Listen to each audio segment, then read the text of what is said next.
My name is Keom Doni.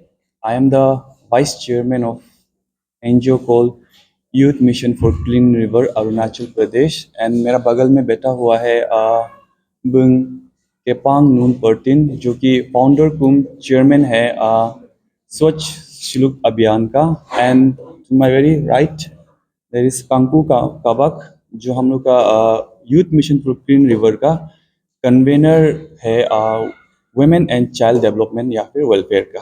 Okay, सो आज जो यहाँ पे अरुणाचल प्रेस क्लब में हम लोग आया है, तो आज का जो हम लोग का जो प्रेस क्लब में आने का जो ऑब्जेक्टिव है वो अवेयरनेस रेस करने का है। आप देखता है अरुणाचल में किस रैपिड वे में इन्वायरमेंट डिग्रेडेट हो रहा है। आप देख सकते हैं कि पोल्यूशन किस टाइप से हम लोग का जो अरुणाचल की जो ब्यूटी है उसको ख़त्म कर रहा है। River, towns and several other places में जो पोल्यूशन जो बहुत रैम्पेड वे में चल रहा है, तो उसका लिए several NGOs, not only NGOs but individuals, government bodies हर तरह से मतलब अपना अप्रोचेस कर रहा है कि हम लोग जो अपना इन्वायरमेंट को सेफ करना है, सिटी को क्लीन रखना है, हाइजीनिक रखना है ना। सो वही इसको ऑब्जेक्टिव को लेते हुए आज मतलब हम लोग सोचा है कि क्यों ना आज अरुणाचल प्रेस क्लब में आकर ये जो अवेयरनेस है उसको दिया जाए, क्योंकि वी फील कि ये अरुणाचल प्रेस क्लब के थ्रू से सेवरल हम लोग एंटायर अरुणाचल कनेक्ट कर सकता है। तो ये चीज़ को हम लोग ध्यान में रखकर आज यहाँ पे आया हुआ। तो फर्स्ट ऑफ ऑल हम अपना एनजीओ के बारे में हल्का से बताना चाहेगा। We are youth mission for clean river. So since 2016 से हम लोग के एनजीओ जो रिवर क्लीनिंग एंड इन्वायरमेंट को सेव करने में जुड़ा हुआ है। सो इन रिसेंट ईयर्स आप देख सकते हैं कि हम लोग के एनजीओ जो बहुत रिगोरसली जो रिवर को पॉल्यूट नहीं करना है बोल के एक टाइप का ये चला रहा है, वर्क चला रहा है। सो इसमें हम लोग जो नॉट ओनली रिवर क्लीनिंग में सिर्फ एम्फोसाइज करता है, but at the same time हम लोग जो आपका literary event and other awareness event भी कराता है। सो आज यहाँ पे जो आने का जो मेन ऑब्जेक्टिव है कि किस टाइप से हम लोग अपना इन्वायरमेंट को सेव कर सके और अपना जो सिटी है उसको क्लीन रख सके, ये हम लोग एक मैसेज देने आया है। बिकॉज जब हम लोग देखता है ना कोई भी रिवर या फिर कोई भी टाउन का स्टोरी, तो सबका ये टाउन का रिवर की स्टोरी वही होती है कि पहले यहाँ में ये रिवर में मछली मिलता था, पहले ये टाउन जो बहुत सुंदर था ना, या फिर पहले ये जगह जो बहुत अच्छा था, बट ना वो पास्ट रह गया। और प्रेजेंट में अभी क्या होने से वो रिवर में आप ना नहीं नहा सकते हैं ना, और वो वही जो रोड से आप गुजरते हैं वो रोड में गार्बेज डंप होता है। Ultimately who is responsible for it? कौन रिस्पॉन्सिबल है? ये जो हम लोग जो यहाँ में बैठ रहे सामने आमने वही रिस्पॉन्सिबल है उसका। हम लोग कम्प्लीटली गवर्नमेंट को भी गलत नहीं बोल सकते हैं। सम पार्ट का गवर्नमेंट का गलती है एंड सम पार्ट पब्लिक का भी गलती है, क्योंकि जो क्लीननेस या फिर इन्वायरमेंट को सेव करना है वो एक कोऑपरेटिव थ्रू से होना चाहिए, कोऑपरेशन होना चाहिए। Not only government and not only government का पार्टनरशिप से नहीं, बट पब्लिक का पार्ट से भी कोऑपरेशन होना है। तो पब्लिक का पार्ट से किस टाइप से कोऑपरेशन होना है? हम लोग आपको ये नहीं बोलेगा आप लोग सोशल सर्विस में आइए, हम लोग ये नहीं बोलेगा आप लोग रिवर क्लीन में आइए। हम लोग का जस्ट आपसे रिक्वेस्ट है कि ना अपना गार्बेज को प्रॉपर वे में डिस्पोज कीजिए एंड जितना हो सके कम मिनिमम अमाउंट में आप वेस्ट करने के लिए सोचिए। जैसे कि आप सपोज से गाड़ी से जा रहा है, आप चिप्स बाहर फेंक देते हैं सीधा वहाँ से आपका आईना से, आप वॉक कर रहे हैं पानी पी लिया फेंक देता है। तो ये सब को हम लोग एक सेंसिबल वे में सॉल्व कर सकते हैं। आप पानी बोतल लीजिए आपका पास ना, तो वन टाइम जो प्लास्टिक बोतल उसको यूज़ करना नहीं पड़ेगा। चिप्स पैकेट को आप पॉकेट में रखिए, जहाँ डस्टबिन होता है प्रॉपर डिस्पोज कीजिए, है कि नहीं? तो इस टाइप से आप कर सकते हैं। एंड नेक्स्ट पार्ट आता है गवर्नमेंट क्या कर सकता है इसमें। सो एज ए एनजीओ हम लोग ये फील्ड में बहुत ट्रेमेंडसली वर्क कर रहा है and last previous past year से हम लोग का कुछ एक्सपीरियंस है, तो हल्का सा थ्रू दिस मीडिया से थ्रू से हम लोग शेयर करना चाहते हैं कि जो हम लोग को हाँ लगता है कि हम लोग जितना भी रिवर क्लीन करता है अल्टीमेटली जाके वो कहाँ जाता है? होलोंगी के डंपिंग यार्ड में जाता है। एंड आप सबको पता है कि वहाँ में डंपिंग यार्ड है and there is no recycle facility in Itanagar. Itanagar या फिर इन आवर नॉलेज अरुणाचल में कोई रिसाइकल फैसिलिटी नहीं है। तो इवन दो मतलब हम लोग क्लीन करने से भी हम लोग को जो क्लीन का जो मकसद होता है एंड पॉइंट में नहीं मिलता है, क्योंकि वेस्ट कभी रिसाइकल ही नहीं हो पाता है। और कुछ जो रिसाइकल हो पाता है वो या फिर वो जो रैक पिकर कबाड़े वाला उठाकर वो सामने का जो आसाम में जो तिनसुकिया तरफ में वहाँ में वो लोग डिस्ट्रीब्यूट कर देता है। तो हम लोग का जो वेस्ट है वो सर्कुलर इकोनॉमी में पार्टिसिपेट नहीं कर पाते उसी का वजह से। तो हम लोग को लगता है कि मतलब गवर्नमेंट अगर चाहे तो मतलब जो रिसाइकल प्लांट आईएमसी के साथ मिलके यहाँ में बनाने से नॉट ओनली मतलब टाउन के लिए बट जो एनजीओ जो वर्क कर रहा है वेस्ट के ऊपर में उसको भी मतलब हेल्प मिलेगा somewhere. And then one more thing we observe here specially जो जहाँ में ज़्यादा पॉपुलेशन है ना, सो रिसेंटली हम लोग तेजू टाउन विजिट किया था। तो वहाँ में एक very interesting way of they collect the garbages. तो वहाँ पे दो टाइप का ट्रक जाता है तेजू टाउन में। एक जो जाता है वेजिटेबल वेस्ट के लिए एक अलग से ट्रक जाता है, वेट वेस्ट होता है। एंड जो ड्राई वेस्ट निकलते है उसके लिए अलग से ट्रक जाता है। तो जब इस टाइप से दो टाइप का ट्रक जाता है तो जो रेसिडेंट होता है या फिर जो कमर्शियल प्लेस में जो भी आदमी होता है वो लोग को पता चल जाता है कि वेस्ट किस टाइप से सेग्रीगेट करना है। Okay, this vehicle is for wet waste, तो वो लोग वेस्ट वेस्ट को अलग से सेग्रीगेट करता है और ड्राई वेस्ट को अलग से सेग्रीगेट करता है। तो शायद ये जो मॉडल है ईटानगर में रेप्लिकेट करने से भी बहुत अच्छा होगा। तो हम लोग ये प्रेस ब्रीफिंग के थ्रू से ये हम लोग आईएमसी को भी मतलब रिक्वेस्ट करना चाहते हैं शायद आप लोग इस टाइप का प्रोसेस को इम्प्लीमेंट करने से ना जो वेस्ट सेग्रीगेशन का जो प्रॉब्लम है वो कुछ हद तक शायद सॉल्व हो सकता है। तो आपसे ये भी अपील है, शायद आप ये भी ट्राई करके देखिए एनजीओ की तरफ से। एंड सिंस गार्बेज जो वेस्ट डिस्पोज करता है वो एक टाइप का हैबिट बन गया हम सबके लिए। घर का डायरेक्ट आप बाहर में नाला है वहाँ फेंक देगा ना। तो ये हैबिट को चेंज करना it's very difficult task.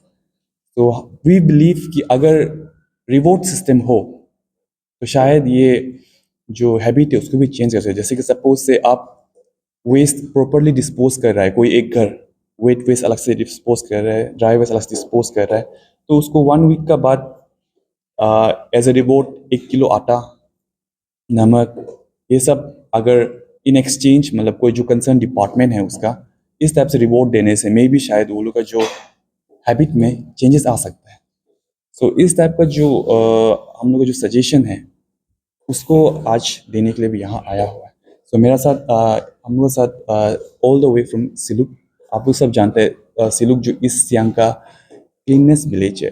And from since 2019 वो क्लीननेस विलेज का जो अवार्ड है वो लेके आया हुआ है। तो यहाँ पे हम लोग के साथ बड़ा भैया केपांग नुन पर्टिन जुड़ा हुआ है। तो वो आपको बताया है कि वो किस टाइप से डर्टीएस्ट विलेज को क्लीननेस विलेज में लेके आया। तो हम लोग को लगता है कि जो बुंग का जो कहानी सुन के मे भी शायद बहुत लोग मोटिवेट होगा एंड अपना लेवल में हर कोई बुंग का इसे ट्राई करेगा। तो सबसे पहले मैं धन्यवाद देना चाहता हूँ अरुणाचल प्रेस क्लब को। और मेरा नाम है केपांग नोंग बोरांग। मैं सिलुक बस्ती का स्वच्छ सिलुक अभियान का चेयरमैन हूँ।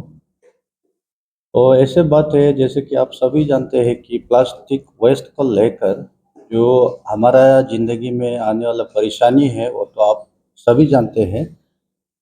तो कुछ ऐसा है हमारा जो सिलुक बस्ती का कहानी। सिलुक बस्ती जो है ईस्ट सियांग का किसी कोने में है, तो मैगो सर्कल में पड़ता है। तो हमारा जो जितना भी डिस्ट्रिक्ट का है और अरुणाचल का जितना भी है उस तरफ जो रोइंग तरफ गया है तो देखा होगा 2019 बैग में आप जाएंगे तो उसमें बहुत ही गंदा था, बहुत ही गंदा था, डर्टीएस्ट था ईस्ट सियांग का। तो जब से ये गवर्नमेंट द्वारा ये CMAC क्लीनेस्ट विलेज का कुछ अवार्ड घोषित किया गया है, तो उस समय हमारा जो है बस्ती ईस्ट सियांग का जो क्लीनेस्ट विलेज था लेडुम था। तो हमने देखा कि उसका यूट्यूब में देखा तो लेडुम जब कर सकता है हमारा डिस्ट्रिक्ट का तो हम लोग भी करना चाहिए, मन में लगा है। तो ऐसा हम लोग पहले लेडुम गया है, लेड्यूम का जो वहाँ का स्वच्छ वॉरियर लुक भी हम लोग को बहुत सजेशन दिया है। उसके बाद जो हमारा जो बस्ती का है उसमें फॉर्मेशन किया है। हमने तो सिर्फ अवेयरनेस दिया है, लोगों को जागरूक किया है। आज सिलुक जिस मुकाम पे है तो उसमें कम्युनिटी पार्टिसिपेशन है, हमारा जीवी का हाथ है, और हमारा स्वास्थ्य सिलुक अभियान का हाथ है, और हमारा सेल्फ हेल्प ग्रुप का ये है, ये है, उसमें सब योगदान है। तो देखिए ये जो सफाई का काम है इसको आप सभी जानते हैं कि जैसे कि आपका प्लास्टिक वेस्ट है, ज़मीन में ये चला जाने से ज़मीन खराब होता है, कैंसर जैसा बहुत सारा बीमारियां होते हैं। तो ये सब को समझते हुए भी कोई आगे आना नहीं चाहता है, समझते हुए भी ना समझ होगा तो ये स्वस्थ होना मुश्किल होगा। तो ये काम में देखिए हमारा शिलूक ने सब जोड़ा है, बच्चे से बुरा सब ये काम में जोड़ रहा है, क्योंकि हमने जब ग्राउंड में काम किया है तो देखा गया है कि इसमें आपका पैसा से भी नहीं होगा, आपका ये जो साफ सफाई है आपका दिलो दिमाग में होना पड़ेगा, आदमी को तैयार होना पड़ेगा कि हमको साफ सफाई करना है, ये इसका ये आने वाला बुराइयों को जानना पड़ेगा। क्योंकि आप देख सकता है जैसे कि हम लोग सफा करेगा, आज साफ करेगा, लोगों का दिमाग में नहीं होगा, कल फिर गंदा होगा, कल कल फिर फेंकेगा।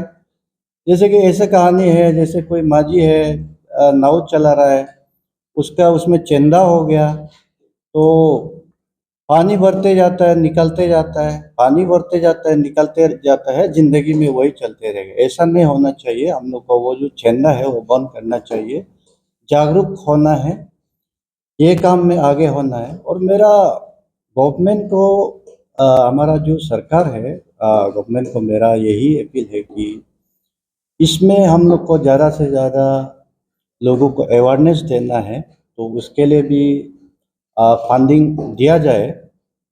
और देखिए हम लोग मैन्युअली जितना कर सकता है हम लोग करता है, लेकिन ये जो जलाने का आपका प्लास्टिक वेस्ट का जो कलेक्शन करके भी जलाने का जो रीति रिवाज है वो जो खत्म नहीं हो सकता है। क्योंकि अगर आप प्लास्टिक इकट्ठा करके भी जलाता है तो वो तो एनवायरनमेंट के लिए हानिकारक है, तो उसको लोगों का ऊपर वो सांस लेने से बीमार का कारण है। वो चीज़ को हम लोग नहीं कर पाता है क्योंकि यहाँ पे रिसाइकल फैक्ट्री नहीं है। ये सब का वजह से मेरा गवर्नमेंट से यही अपील है कि रिसाइकल फैक्ट्री होना है, और अगर रिसाइकल फैक्ट्री यहाँ में होगा तो कुछ जो कचरा उठाएगा उनको भी कुछ पैसा मिलेगा। जैसे कि आप देख सकते हैं, आप पार्टी में देखिए, कोई भी जब भी त्योहार होता है तो उसमें आप हम लोग जो ये चीज़ में काम करता है तो हम लोग देखता है ये क्या है, कौन कौन आदमी ये कचरा को पैदा किया है। देखिए इसमें ज़्यादातर आपका प्लास्टिक बोतल होगा, सिंगल यूज़ प्लास्टिक ज़्यादातर होता है। तो मेरा कहना ये है कि उसमें आप कैन बियर का ये कैन नहीं दिखेगा, टीना वाला कैन नहीं दिखेगा, क्योंकि उसको आप सामने में भी कई कबाड़ी में भी देख के भी आपको पैसा मिल रहा है, तो उसमें सफ़ा करने का ज़रूरत नहीं होता है। जब पैसा कुछ उसको मिल रहा है तो खुद ब खुद सफ़ा होता है। तो सीधी-सी बात ये है कि प्लास्टिक को इकट्ठा करके भी कुछ पैसा मिलना है, रिसाइकल फैक्ट्री होना है। तो मेरा गवर्नमेंट से यही अपील है, और जितना भी जनता है, जनता लोग को भी यही अपील है कि देखिए हमारा जो है यहाँ पर बहुत सा त्योहार त्योहार है, न्योकुम है, सलूंग है, त्री है, मोपिन है, बहुत सारा त्योहार होते हैं। त्योहार का एंडिंग में हम लोग ये करते हैं कुछ सेलिब्रेशन, कैंप फायर वगैरह, नाच गाना करते हैं, तो आपका एजेंडा में लिखा रहता है। तो क्यों ना हमको भी इस तरह से ये जो साफ सफाई का काम है वो भी एजेंडा में होना चाहिए। ये आज फेस्टिवल खत्म हुआ तो उतना तारीख को उतना में सोशल सर्विस होना है, एक हम लोग का जो प्रोग्राम का एंडिंग में ये होना चाहिए। मेरा जितना भी अरुणाचल का भाई बंधु लोग से सब मेरा यही अपील है। और ये जो अगर हम लोग चाहे तो जो अरुणाचल का है, जो नॉर्थ ईस्ट का है, हम लोग चाहे तो कुछ हद तक प्लास्टिक यूज, सिंगल यूज जो प्लास्टिक है उसका हम लोग अवॉइड कर सकता है। तो देखिए हम लोग का जो है बेम्बू है, पत्ता उत्ता से यूज करके ये सब हम लोग रिड्यूस कर सकता है। तो हम लोग ये सब में आगे बढ़ना चाहिए, ये काम में आगे बढ़ना चाहिए, एनजीओ को काम साथ देना चाहिए। जैसे कि आप यहाँ हमारा YMCR ईटानगर का भी बहुत ये जो एग्जीक्यूटिव है बहुत मेहनत कर रहा है। तो इसको देखते हुए आपको समय नहीं है तो आप सोशल सर्विस में मत आइए, लेकिन जो अच्छा काम कर रहा है उसको गंदा मत कीजिए। तो आप उसको सोशल सर्विस में ही आके उसको मदद करेगा, ये बात नहीं है। जब भाई लोग हमारा जो YMCR का भाई लोग साफ करता है तो आप उसमें साथ देने का अपना, आप घर में बैठ के भी साथ दे सकता है। जब कभी आप बाजार जाएंगे तो प्लास्टिक यूज मत कीजिए, घर से बैग ले जाइए। और उसमें आप घर से फिल्टर में अच्छा अच्छा पानी है आपका, उसमें पैसा खर्चा मत कीजिए, घर से बोतल ले जाइए और बोतल को घर में लेके आइए। अगर इस तरह से होगा तो कभी ये, हाँ अगर इस तरह से होगा तो गंदगी तो एक दिन हम लोग का यहाँ से अरुणाचल से खत्म होना है। देखिए आजकल तो टूरिज्म पर सब स्टेट जो है डिपेंड है। हमारा यहाँ तो हरा भरा प्रदेश, ऊंचा ऊंचा पहाड़ है, झरना है, फिर भी हमारा एक इसमें इमेज खराब रहता है कि जहाँ देखो प्लास्टिक बोतल। ये सब चीज़ को लेकर हम लोग इसको गंभीरता से हम लोग लेना चाहिए और हम लोग कचरा नहीं फैलाना चाहिए। मेरा यही जनता से रिक्वेस्ट होगा। भले ही जैसे इन्होंने कहा कि आप भले ही वो सोशल सर्विस पे ना आए, लेकिन आप अपना तरफ से एक डिफरेंट वे में भी कंट्रीब्यूट कर सकते हैं। देखिए आप उनको शेयर कीजिए, लोगों को एटलीस्ट बताइए कि ये सोशल सर्विस होने वाला है, आप भाग लीजिए। एंड ऑल्सो आपका खुद का सेल्फ कंट्रीब्यूशन भी वही रहेगा कि आप यहाँ वहाँ कचरा को ना फेंकें और इसको एक प्रॉपर वे में डिस्पोज कीजिए। सबसे इम्पोर्टेंट चीज, आज सुबह ही हम लोग पोमा रिवर को है क्लीन करके आया है, वहाँ पे हमारा एक क्लीन ड्राइव था। हमने वहाँ देखा कि काफी सीनियर सिटीजन जो है उन्होंने भी पार्टिसिपेट किया and also the school going childrens. उनको देख के इतना समय बाद कोई ऐसे माहौल देखे, वी वर वेरी मोटिवेटेड। इतना कहने का तात्पर्य वही है कि आप जो है अपने आसपास का आदमी को भी, उन्हें भी आप एजुकेट कीजिए ये नेचर का बारे में, इम्पोर्टेंस, इन्वायरमेंट को कैसे क्लीन रखना है। तो आप जब पार्टिसिपेट करके और अपने बच्चों को भी जब आप बताते हैं कि उनका इम्पोर्टेंस, तो वो भी सीखते हैं। तो वैसे ही हम उम्मीद करता है कि आने वाले समय में भी आप लोग कोऑपरेट करेंगे। में है जो सरकार का और हमारे जैसे एनजीओज का और पब्लिक का, हम सबका सहयोग अगर साथ में रहेंगे तो शायद से भी 0% तक हम नहीं कर सकते, लेकिन जितना सकेंगे मिनिमाइज तो एक दिन तो जरूर हो जाए।